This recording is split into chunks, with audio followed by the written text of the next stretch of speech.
Baru-baru ini, komedian asal Jepang yaitu Kenta Yamaguchi mengaku sedang merasa galau dan stres. Salah satu penyebab galau adalah karena masalah percintaan.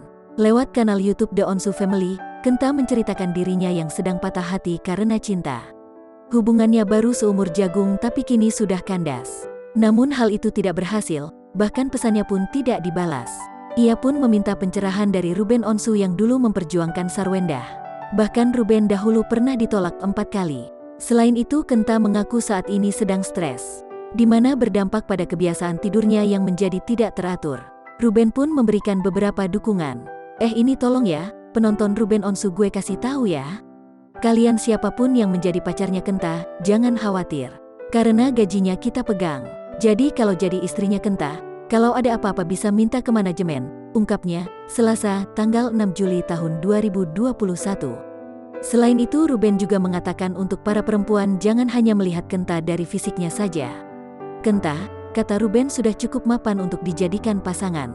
Selain itu, Ruben juga menasehati Kenta ketika banyak pikiran jangan selalu sendiri. Karena menarik diri dari orang-orang bukan solusi yang tepat untuk mengatasi stres. Itu bukan solusi Kenta, karena ini sudah 1 minggu kan. Itu kayaknya udah cukup lewati. Sekarang Kenta waktunya pemulihan. Kalau begitu terus, Kenta diam-diam akan melakukan hal-hal di luar nalar. Menurut Kenta baik padahal itu enggak, kata Ruben lagi.